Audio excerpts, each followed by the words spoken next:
November 28, 1943. The Soviet embassy in Tehran stood fortified against the Persian night, its walls enclosing secrets that would reshape the world. Inside the conference room, three men prepared to meet for the first time as a complete triumvirate, men who commanded the fates of millions, who spoke for empires and ideologies, who alone possessed the power to decide whether civilization would survive or perish. Franklin Delano Roosevelt, exhausted from an 11,000-mile journey that had tested his failing body, sat in his wheelchair awaiting the moment. Winston Churchill, the British Bulldog who had stood alone against Hitler when all seemed lost, paced with nervous energy. And Joseph Stalin, the Soviet dictator who had transformed his nation through blood and steel, arrived early, calculating, watching, waiting. The entrance fee to this exclusive club, as Churchill would later observe, was 5 million soldiers or the equivalent. Tonight, they would begin negotiations that would determine not just how to win the war, but who would inherit the peace. The problem facing these three leaders was unprecedented in its scope and urgency. Nazi Germany, despite years of brutal warfare, still occupied most of continental Europe. The Wehrmacht's war machine, though bleeding from the Eastern Front's massive wounds, remained formidable, disciplined, experienced, and fanatic in its devotion to Hitler's apocalyptic vision. On the Eastern Front, the Soviet Union had paid an incomprehensible price for every mile regained, with millions of soldiers and civilians dead, entire cities reduced to rubble, and a nation that had survived on the edge of annihilation. Stalin had been demanding a second front since 1941, a Western invasion of France that would split German forces and relieve the crushing pressure on Soviet armies. Yet Churchill had consistently resisted, favoring operations in North Africa, then Italy, then the Mediterranean, what he called striking at the soft underbelly of the Axis. The Americans suspected British imperialism lurked behind Churchill's Mediterranean strategy, a desire to preserve British interests in the Middle East and prevent Soviet domination of Eastern Europe. Roosevelt, meanwhile, sought to position America as the honest broker, the power that would reshape the post-war world according to democratic principles and free trade, breaking up old empires, including Britain's, while containing Soviet ambitions. Into this cauldron of competing visions, conflicting strategies, and mutual suspicions, the big three now descended. Churchill understood, perhaps better than anyone, that he came to Tehran in the weakest position. Britain, though undefeated, was exhausted. The empire that had once ruled a quarter of the globe now depended utterly on American industrial might and Soviet blood. Roosevelt commanded the arsenal of democracy, the factories that produced more ships, planes, and tanks than all other nations combined. Stalin controlled the army that had destroyed the bulk of Hitler's divisions, the force that now stood poised to liberate or conquer Eastern Europe. Churchill brought oratory, experience, and the prestige of standing alone in 1940. But these were diminishing assets in a world increasingly dominated by the two emerging superpowers flanking him. As his doctor Lord Moran would later note, the president looked old and thin and drawn. He sat looking straight ahead with mouth open as if he were not taking things in. Roosevelt's deteriorating health was obvious to all. Yet Stalin appeared vigorous, controlled, speaking little but absorbing everything, his quiet interjections cutting through the verbose diplomatic exchanges with brutal clarity. Sir Alexander Cadogan, permanent head of the British Foreign Office, captured the dynamic perfectly in his diary. Uncle Joe is much the most impressive of the three men. He is very quiet and restrained.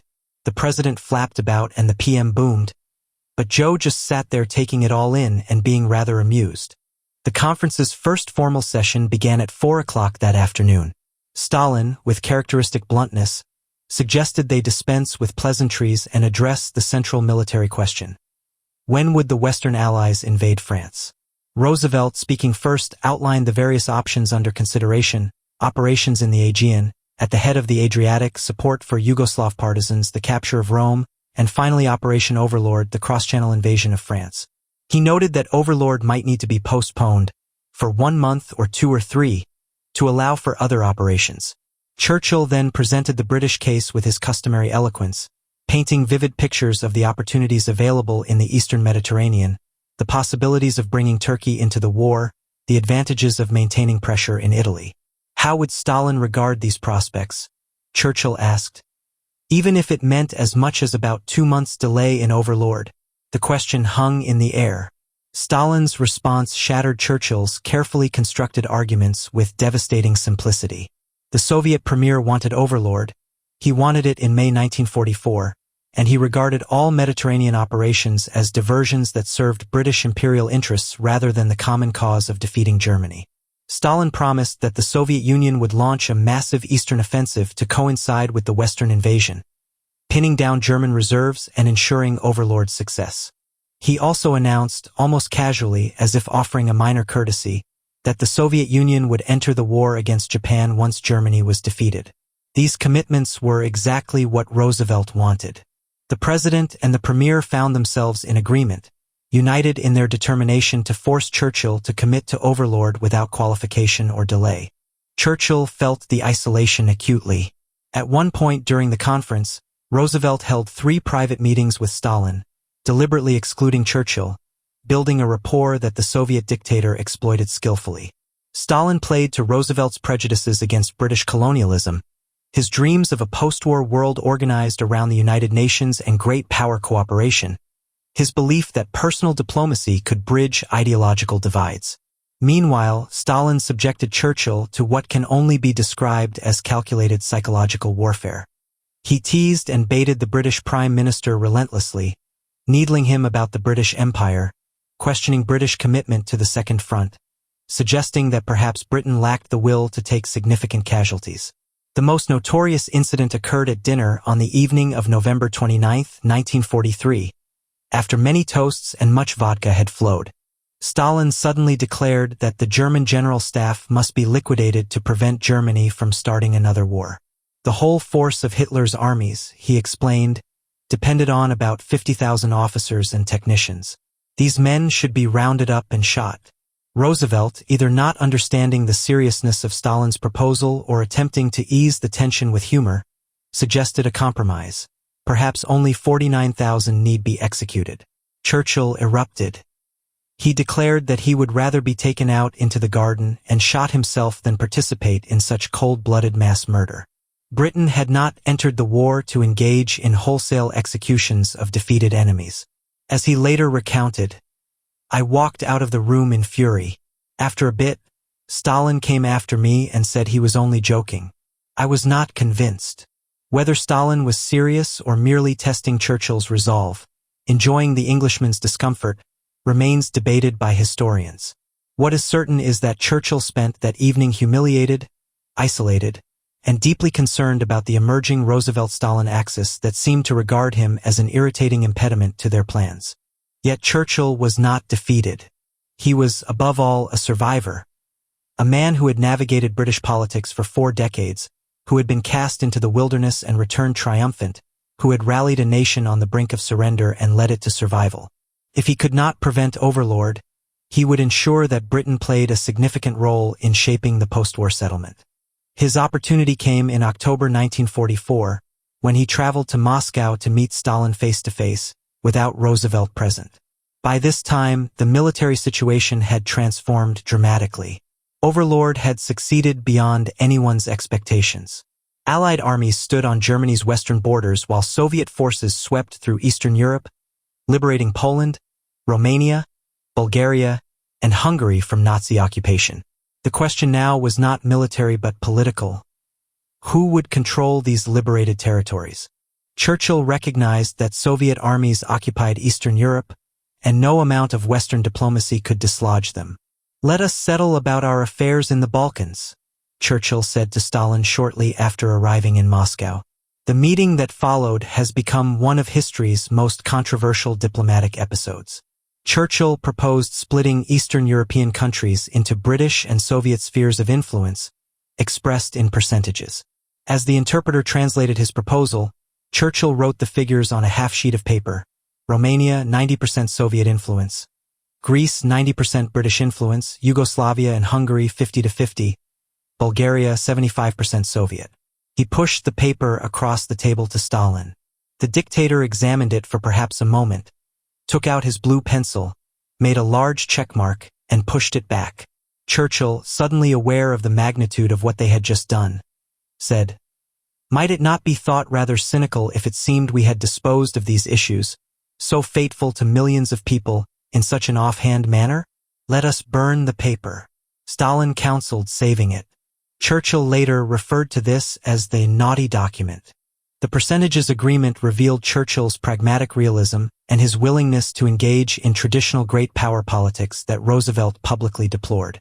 The American president, informed of the general outlines but not the specific percentages, was deeply uncomfortable with what he viewed as old-fashioned imperialism contradicting the Atlantic Charter's principles of self-determination. Yet Churchill believed he was salvaging what he could from an impossible situation. If Soviet control of Romania and Bulgaria was inevitable, securing Greece, vital to British Mediterranean interests, and the route to India was essential. The 50-50 split in Yugoslavia and Hungary might preserve some Western influence where otherwise there would be none. Cynical? Certainly. Realistic? Churchill thought so. As he would write in his memoirs, "We came to a very good understanding about all the Balkans." The final meeting of the Big Three occurred at Yalta, on the Black Sea's Crimean coast, from February 4th to 11th, 1945. The setting was the Levadia Palace, once the summer residence of Russian Tsars, now commandeered by Stalin to house the Allied leaders for their deliberations. The military situation had changed again, dramatically and decisively in the Allies' favor. Germany was collapsing. Soviet armies stood less than 50 miles from Berlin. American and British forces had crossed into Germany from the west. The Third Reich that Hitler boasted would last 1,000 years was entering its final death agonies. Yet this very success intensified the political tensions among the Allies. With victory assured, the question was no longer how to win the war but how to organize the peace. Roosevelt arrived at Yalta exhausted, visibly failing, his health declining rapidly from the cardiovascular disease that would kill him just 2 months later. Churchill's doctor wrote. The president looked old and thin and drawn. He sat looking straight ahead with mouth open as if he were not taking things in. Future Secretary of State James Burns, present at Yalta, recorded that, so far as I could see, the president had made little preparation for the conference. Churchill himself complained to Lord Moran. The president is behaving very badly. He won't take any interest in what we are trying to do. Yet Roosevelt retained clear priorities. He wanted Soviet entry into the Pacific War to reduce American casualties in the invasion of Japan. He wanted Soviet commitment to the United Nations Organization, his vision of a post-war collective security arrangement. And he wanted to preserve the illusion of Big Three unity even as that unity crumbled under the weight of competing interests and incompatible ideologies. Poland dominated the Yalta discussions, the testing ground for whether Stalin's wartime pledges of democracy and self-determination would be honored. Churchill argued passionately for Polish independence. I want the Poles to be able to live freely and live their own lives in their own way, he declared bluntly to Stalin. The history of Anglo-Polish relations weighed heavily on Churchill. Britain had gone to war in 1939 to defend Polish sovereignty. The Polish government in exile in London had fought loyally alongside Britain throughout the war. Polish pilots had helped win the Battle of Britain. Polish soldiers had fought at Monte Cassino, Arnhem, and countless other battlefields. Yet Stalin controlled Poland now. Soviet armies occupied the country. Stalin had already installed a communist puppet government in Lublin. The Polish government in exile in London, which Stalin despised and distrusted, had no leverage beyond Western sympathy. Stalin explained his position with equal bluntness. Throughout history, Poland had been the corridor through which hostile powers invaded Russia. Napoleon in 1812, Germany in 1914, Germany again in 1941. Only a strong, pro-Soviet government in Poland could guarantee Soviet security. The eastern Polish territories that Stalin demanded, everything east of the Curzon Line, contained predominantly Ukrainian and Belarusian populations and had been seized by Poland in 1920 during the Russian Civil War. Stalin intended to keep them. In compensation, Poland would receive German territory to the west, up to the Oder-Neisse line, placing nearly all of Silesia, part of Pomerania, part of eastern Brandenburg, and a small area of Saxony within Poland. Millions of Germans would be expelled to make room. As for democracy and free elections, Stalin agreed, in principle. The Lublin government would be reorganized on a broader democratic basis to include members of the London government in exile and other Polish democratic leaders. Free elections would be held as soon as possible. Churchill and Roosevelt extracted these promises, though both suspected they meant little. Stalin controlled the ground. Stalin controlled the Red Army. Stalin would determine what democratic meant in practice. Charles Chip Bolin, the State Department officer who served as Roosevelt's Russian interpreter, later wrote, "There was a sense of frustration and some bitterness in regard to Poland. Yet what choice did the Western leaders have?" Churchill later defended the Yalta agreements in the House of Commons, arguing that they represented the best terms achievable given the military realities. 21 conservative MPs, including future Prime Minister Alec Douglas-Home, tabled an amendment regretting the transfer of the territory of an ally to another power. Churchill's defense was pragmatic and melancholy. The percentages of power dictated the percentages of influence.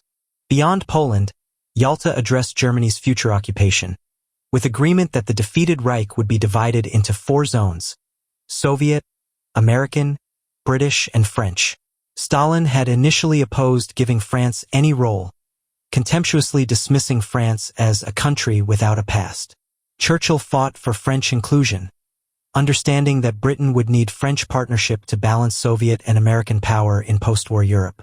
After considerable argument, Stalin relented, a genuine concession that demonstrated Soviet willingness to compromise when pressed sufficiently. The conference also finalized plans for the United Nations organization, with Stalin agreeing to France and China holding permanent Security Council seats alongside the Big Three. In return, Roosevelt agreed to Stalin's demand for 3 Soviet votes in the General Assembly, 1 for the Soviet Union, 1 for Ukraine, and 1 for Belarusia. The social aspects of Yalta presented a curious contrast to the tense political negotiations. There were elaborate banquets with innumerable vodka toasts. Stalin toasted Roosevelt as the chief forger of the instruments which led to the mobilization of the world against Hitler, and Churchill as the man who is born once in 100 years and the bravest statesman in the world. Churchill, drinking buckets of Caucasian champagne which would undermine the health of any ordinary man, according to one aide, responded by toasting Stalin as the mighty leader of a mighty nation whose people had driven the tyrants from her soil. James Burns wrote that Stalin was a very likable person.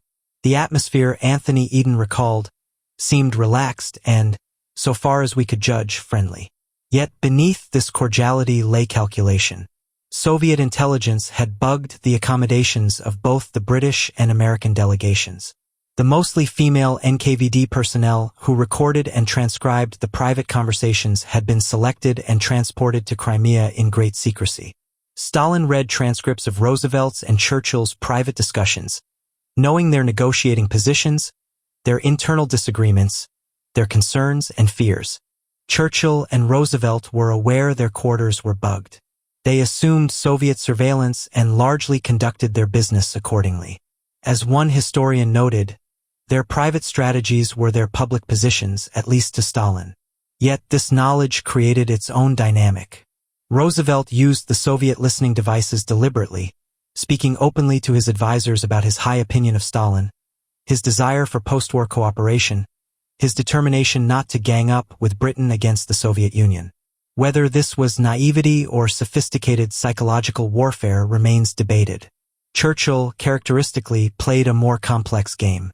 Warned in 1942 during his first Moscow meeting that his rooms were bugged, he spoke loudly for the hidden microphones, calling Russians lower in the scale of nature than the orangutan, making clear that he knew he was being surveilled and would not be intimidated.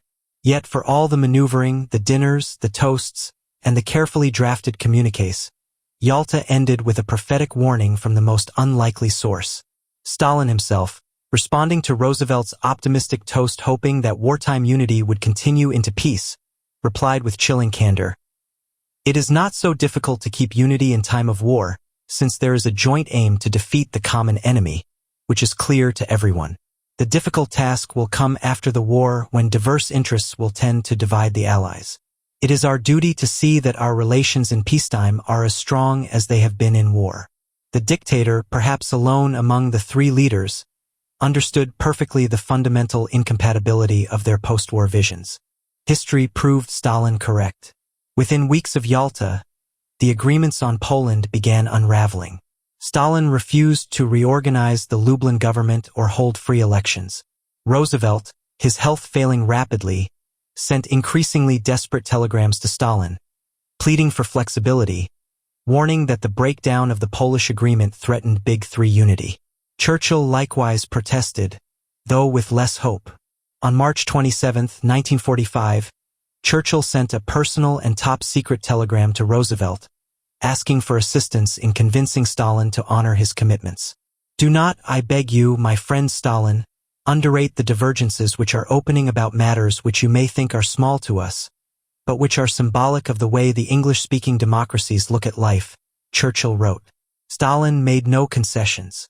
Roosevelt died on April 12, 1945, never seeing the consequences of Yalta fully unfold.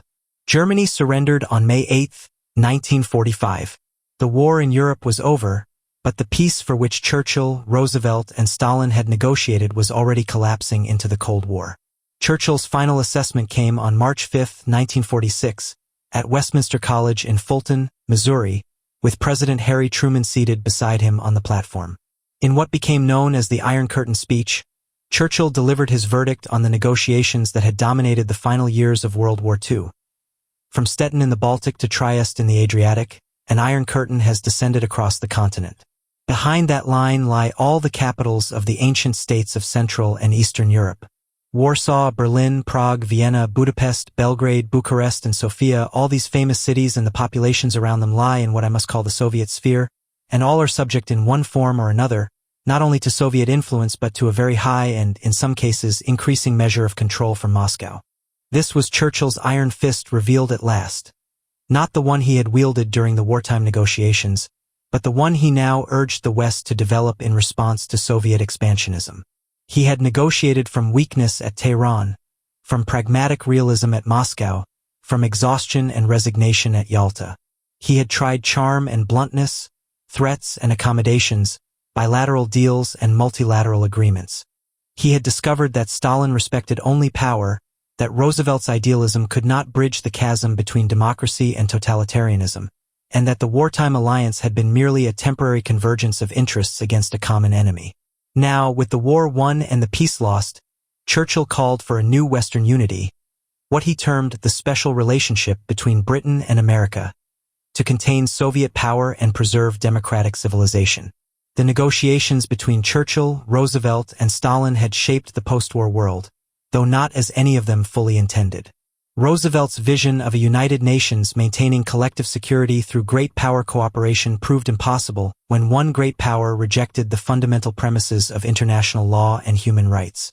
Churchill's attempts to preserve British influence through spheres of influence agreements with Stalin saved Greece but lost Eastern Europe and exposed the weakness of traditional balance of power diplomacy when military realities trumped diplomatic niceties. Stalin achieved his core objectives: secure borders, a buffer zone of satellite states, recognition as a great power equal to Britain and America, but at the cost of permanent Western hostility and an arms race that would eventually bankrupt the Soviet system he built. The enduring legacy of these negotiations lies not in the specific agreements reached at Tehran, Moscow, or Yalta, but in the demonstration of how personal diplomacy, even at the highest level with the most skilled practitioners, cannot overcome fundamental conflicts of interest and ideology. Churchill, the master orator and strategic thinker, could not persuade Stalin to forego Soviet security interests or Roosevelt to fully embrace British imperial concerns. Roosevelt, the consummate politician and idealist, could not charm Stalin into accepting Western democratic norms or convince Churchill that the British Empire was anachronistic. Stalin, the ruthless realist, achieved his territorial objectives but could not avoid the Western backlash that his methods provoked. Each leader brought different strengths to the negotiating table. Churchill his historical knowledge and rhetorical brilliance, Roosevelt his political skills and economic power, Stalin his strategic patience and willingness to endure costs that would have broken any democratic society. Yet these strengths could not bridge the unbridgeable. What remains most striking about these negotiations is how much depended on the personalities involved. Replace Roosevelt with the more anti-communist Truman earlier, and Yalta might have been confrontational rather than conciliatory. Replace Churchill with a less historically minded British leader, and the percentages agreement might never have occurred. Replace Stalin with a less paranoid, less ruthless Soviet leader, and the Cold War might have emerged differently or not at all. The great man theory of history, often dismissed by modern historians, finds powerful evidence in the Churchill-Roosevelt-Stalin relationship. These were not interchangeable representatives of their nations and systems, but unique individuals whose personal characteristics, prejudices, illnesses, and ambitions shaped the negotiations and thereby shaped the world. Admiral William Leahy, Roosevelt's chief of staff, later wrote that Churchill, I thought, was at his best at Yalta, fighting not only for Britain's interests, but also for those of France, Poland, and other small powers. Time magazine, reflecting contemporary opinion, asserted that Yalta swept away all doubts about the Big Three's ability to cooperate in peace as well as war. These judgments, made before Stalin's betrayals became fully apparent, reflected the desperate Western hope that personal relationships and mutual respect developed during the war could transcend ideological differences. They were wrong. Yet the alternative, confrontation during the war, a separate peace between any two powers excluding the third, a premature breakdown of the alliance before Germany's defeat, might have produced even worse outcomes. Churchill, Roosevelt, and Stalin negotiated a victory over Nazi Germany and an imperfect, unjust, but stable partition of Europe that avoided World War III. Given the weapons available and the stakes involved, perhaps that was achievement enough.